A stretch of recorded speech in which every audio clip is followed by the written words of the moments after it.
Assalamualaikum warahmatullahi wabarakatuh. Selamat berjumpa kembali dengan video pembelajaran kelistrikan otomotif.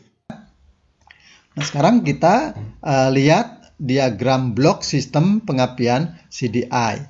Nah, jadi sistem pengapian CDI ini ada 5 bagian blok, ya, yang kita sebut dengan DC to DC converter. Kemudian ada kapasitor, ada generator pulsa, ada penguat pulsa, dan ada saklar tiristor. Nah, jadi pada sistem pengapian CDI, pemutus dan penghubung arus primer koil menggunakan tiristor, bukan transistor. Nah, kenapa menggunakan tiristor? Ya. Nah, transistor itu umumnya bekerja pada tegangan rendah. Pada sistem pengapian semi elektronik dan full elektronik, ya, tegangan yang masuk ke kumparan primer koil itu 12 volt, sedangkan pada sistem pengapian CDI, tegangan yang masuk ke kumparan primer itu antara 300 sampai 500 volt. Nah, jadi perlu menggunakan tiristor yang dapat bekerja pada tegangan yang lebih tinggi dibanding dengan transistor. Nah, sekarang kita lihat DC to DC converter itu apa? Nah, jadi DC to DC converter. Jadi bagian ini fungsinya untuk mengkonversi tegangan DC menjadi DC. Nah, itu pengertian secara sederhana. Namun dalam fungsinya DC to DC converter ini berfungsi untuk mengubah tegangan DC pada baterai menjadi tegangan yang karakteristiknya seperti tegangan bolak-balik. Ya. Jadi mengubah tegangan DC ya menjadi AC gitu ya, tegangan bolak-balik. Kemudian dinaikkan tegangan tersebut menggunakan transformator ya, sehingga tegangannya naik menjadi 300 sampai 500 volt, kemudian disearahkan kembali menjadi arus DC. Nah, tegangan yang sudah searah ini kemudian digunakan untuk mengisi kapasitor. Nah, jadi DC to DC converter ini fungsinya mengubah arus DC dari baterai menjadi AC. Kemudian setelah menjadi AC dinaikkan tegangannya menggunakan transformator. Dan setelah tegangannya naik disearahkan kembali menjadi DC untuk mengisi kapasitor. Nah, jadi pada saat kapasitor ini sudah penuh, posisinya standby.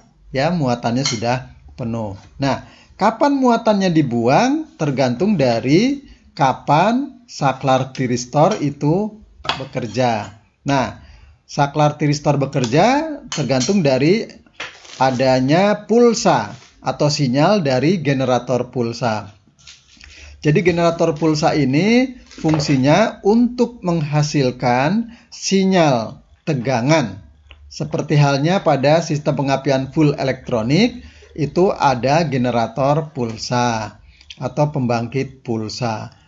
Sinyal pulsa ini masih lemah, ya. Nah, oleh karena itu maka perlu dikuatkan oleh penguat pulsa. Setelah pulsa itu kuat, maka digunakan untuk men-trigger tiristor, ya. Nah, jadi tiristor ini akan bekerja atau akan on jika ada pulsa tegangan dari penguat pulsa. Nah, jika ada tegangan masuk ke saklar tiristor, maka tiristor akan bekerja sehingga kapasitor yang sudah terisi penuh tadi muatannya akan dibuang ke kumparan primer koil, ya. Kemudian nanti aliran arusnya tentu akan kembali ke terminal negatif pada kapasitor. Gitu. Nah, ya. Kemudian di sini ada kumparan sekunder. Nah, Baik, jadi ini adalah diagram blok pada sistem pengapian CDI. Jadi jumlah bloknya ini lebih banyak ya dibanding dengan sistem pengapian semi elektronik maupun full elektronik. Silahkan dipelajari lagi sistem pengapian semi elektronik dan full elektronik ya pada video sebelumnya. Baik ya. Nah, sebelum kita lanjut ke materi berikutnya, ada pertanyaan ya yang harus dijawab. Nah, ini ya. Jadi saya ulas sedikit ya. Sistem pengapian CDI ya itu terjadi tegangan tinggi pada saat kumparan primer koil dialiri arus dari proses pembuangan muatan kapasitor ya, sehingga terjadi tegangan tinggi ya pada saat bersamaan dengan aliran arus pada kumparan primer tadi. Nah, pertanyaannya ya, apa perbedaan pembangkitan tegangan tinggi pada kumparan sekunder antara sistem pengapian CDI dengan sistem pengapian lainnya ya, atau dengan sistem pengapian konvensional atau semi elektronik dan full elektronik. Apa perbedaannya? Baik ya. Nah, sekarang kita lihat ya materi kita berikutnya. Pada sistem pengapian CDI ada juga yang masih menggunakan platina. Ada juga sistem pengapian CDI yang sudah menggunakan generator pulsa ya, atau penghasil pulsa. Nah, jadi sebagai pengganti platina digunakan pembangkit pulsa ya, bisa tipe induktif ya, bisa tipe Hall effect ya, atau tipe cahaya. Nah, jadi ini pembangkit pulsanya. Ini pembangkit pulsa tipe yang lainnya ya. Jadi sebenarnya ini termasuk pada tipe induktif juga karena menggunakan magnet tuh ya. Kemudian ada rotor dan ada kumparan. Nah, gigi stator ini adalah magnet permanen. Nah, itu ya. Nah, output dari pembangkit pulsa model ini sama juga dengan output pembangkit pulsa model induktif ya. Jadi secara prinsip tegangan outputnya sama tegangan bolak-balik ya. Kemudian kita lihat ini salah satu contoh rangkaian sistem pengapian CDI dengan menggunakan platina atau kontak pemutus. Nah, ini ya. Jadi kalau kita lihat konstruksi dari rangkaian ini ya, ini terbagi menjadi beberapa bagian ya. Ini bagian yang diberi strip-strip ini berwarna biru ya, kita kelompokkan, kita sebut dengan bagian A.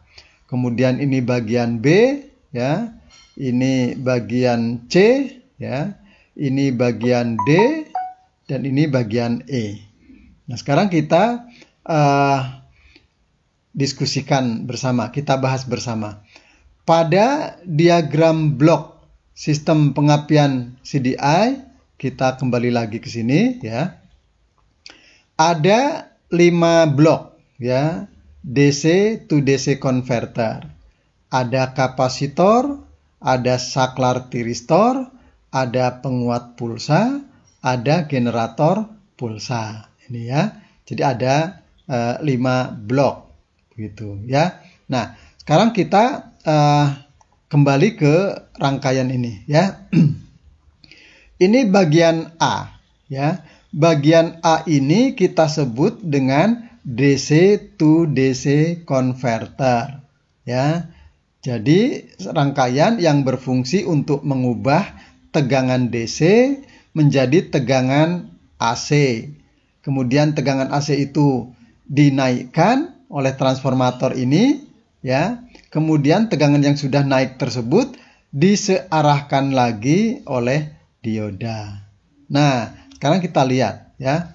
DC to DC converter tadi sudah disinggung bahwa fungsinya untuk mengubah tegangan DC dari baterai menjadi AC. Kenapa bisa mengubah dari DC menjadi AC? Nah, kita perhatikan di sini, ya. Pada bagian A yang kita sebut dengan DC to DC converter ini ada beberapa bagian juga.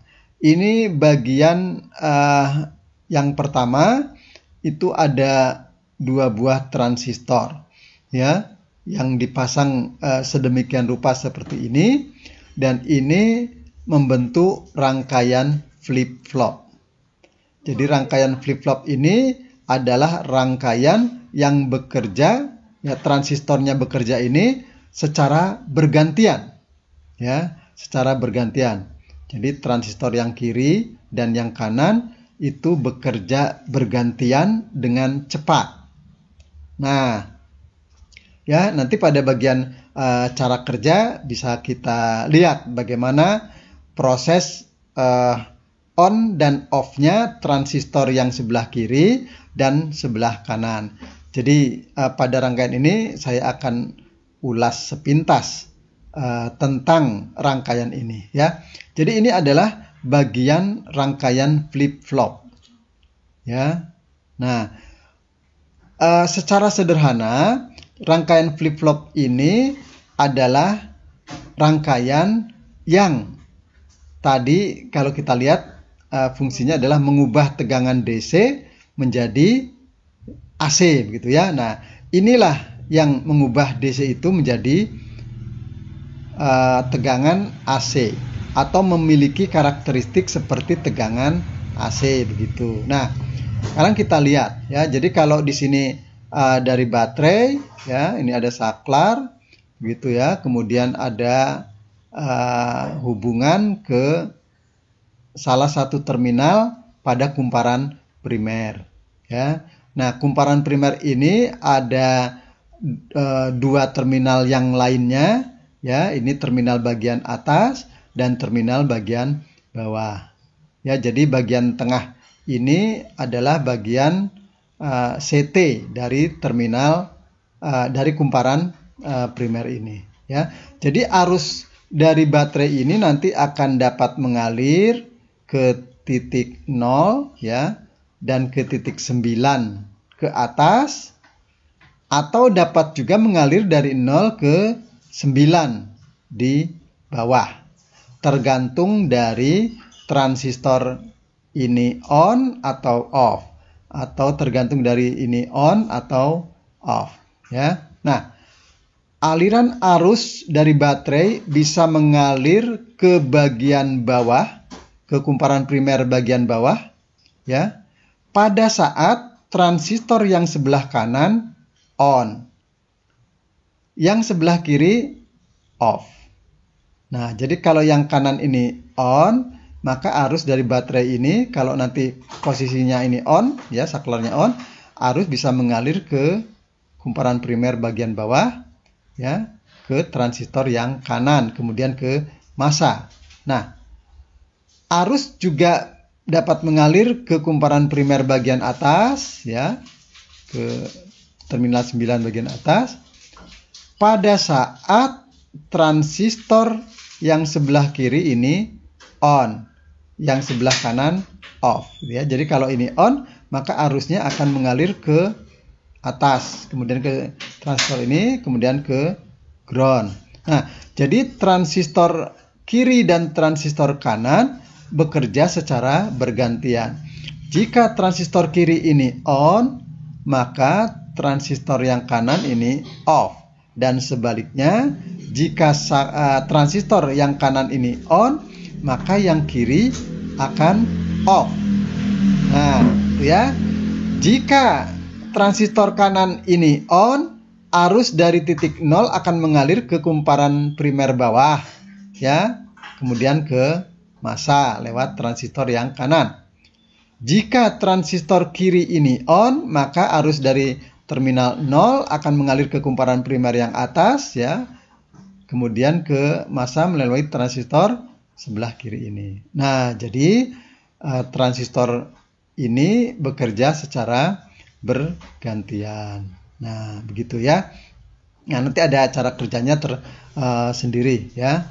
Jadi cara kerja sistem pengapian CDI, ya, yang akan dijelaskan melalui animasi kerja dari rangkaian flip-flop ini. Nah, jika arus dari kumparan primer itu kadang mengalir ke bawah, kadang mengalir ke atas secara bergantian, maka medan magnet yang dihasilkan juga akan terjadi secara bergantian, atas bawah.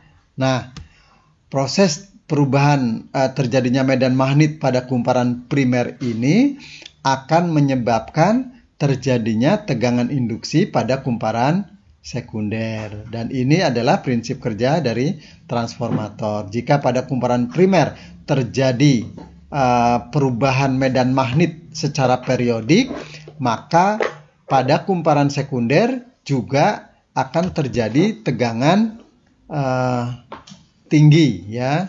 Tegangannya lebih tinggi jika kumparan sekunder pada transformator ini jumlah lilitannya lebih banyak dibanding dengan kumparan primernya. Nah, mengapa pada sistem pengapian CDI itu perlu transformator, ya?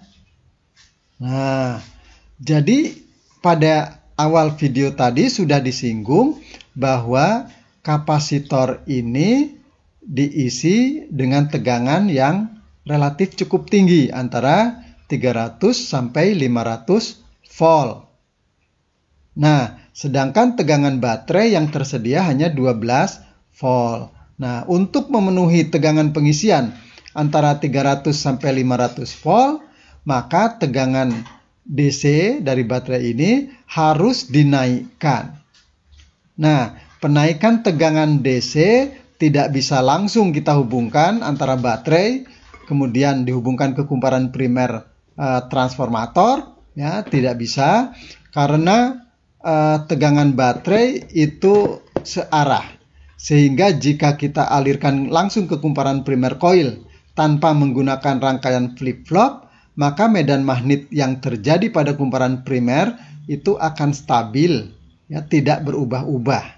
Nah, oleh karena itu diperlukan rangkaian flip-flop sehingga aliran arusnya itu bisa naik ke kumparan primer yang bawah dan yang atas secara bergantian, sehingga medan magnet yang dihasilkan pada kumparan primer coil itu juga berubah-ubah secara periodik seperti halnya tegangan AC yang masuk ke suatu transformator, ya. Karena AC itu bolak-balik, maka medan magnet pada kumparan primer juga terjadi berubah-ubah. Nah, oke, ya, jadi transformator ini digunakan untuk menaikkan tegangan baterai 12 volt menjadi tegangan pada kumparan sekunder antara 300 sampai 500 volt untuk mengisi kapasitor. Nah, tegangan yang dihasilkan oleh kumparan sekunder transformator ini, ya, berupa tegangan AC, ya. Nah, jadi outputnya adalah tegangan AC. Nah, tegangan AC ini dimasukkan ke rangkaian dioda, ya, sistem jembatan, sehingga output dari transformator ini AC kemudian disearahkan oleh rangkaian dioda jembatan ini, dan setelah menjadi arus searah dia digunakan untuk mengisi kapasitor, ya. Nah, ini, ya. Jadi kalau kita lihat rangkaiannya, ini bagian positif output dari dioda jembatan yang positifnya ke terminal positif dari kapasitor, Kemudian bagian negatifnya, kalau kita telusuri, itu terhubung dengan terminal negatif pada kapasitor.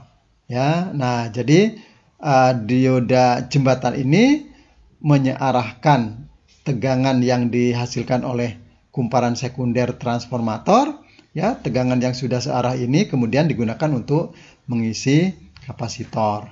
Nah, oke, jadi kapasitor sini dalam kondisi standby, sudah penuh. Nah, muatan kapasitor ini akan dibuang kapan? Nah, pada saat tiristor atau bagian blok yang kita sebut dengan D, ya, ini bekerja. Ya, jadi kapan tiristor ini bekerja?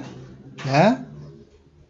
Nah, tergantung dari platina ini, ya. Nah, ini, ya. Nah, tiristor ini secara prinsip dapat bekerja manakala ada arus yang masuk melalui kaki gate.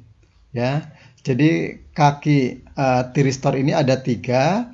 Yang bagian atas ini kaki anoda, yang bagian bawah ini kaki katoda, dan yang bagian tengah ini kaki G atau gate atau gerbang. Nah, kaki G ini sebagai input pada tiristor. Jika kaki G ini mendapat arus, maka tiristor akan bekerja, ya, akan on, ya. Nah, kapan ada input pada sistem rangkaian ini?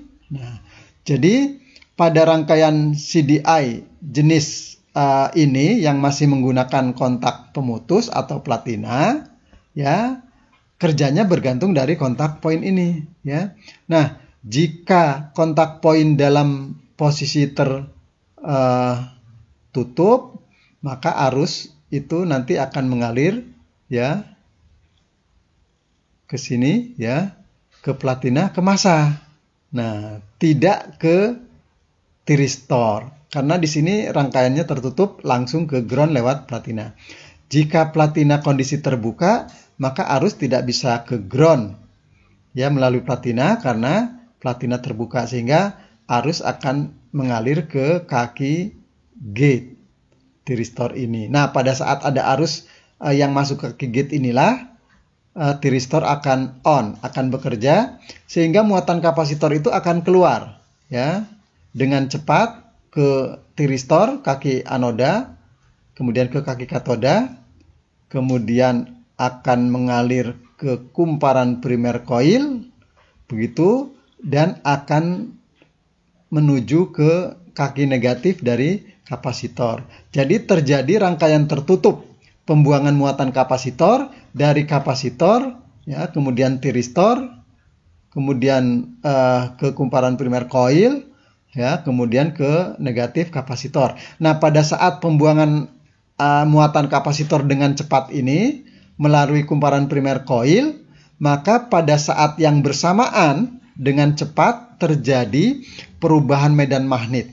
Ya, jadi tadinya tidak ada medan magnet, begitu muatan kapasitor itu dilepaskan dan mengalir melalui kumparan primer coil, maka terjadi medan magnet pada coil ini dengan cepat. Naiknya medan magnet pada coil ini menyebabkan terjadinya tegangan induksi pada kumparan sekunder. Nah, jadi tegangan tinggi pada kumparan sekunder ini terjadi pada saat kumparan primer dialiri arus. Jadi yang primer dialiri arus, yang sekunder menghasilkan tegangan tinggi. Kenapa pada saat dialiri arus kumparan primer terjadi tegangan tinggi? Ya, karena pada saat dialiri arus dengan cepat pada kumparan primer coil, maka terjadi perubahan medan magnet yang sangat cepat juga pada coil. Nah, perubahan medan magnet yang sangat cepat itulah yang menyebabkan tegangan tinggi pada kumparan sekunder coil. Nah,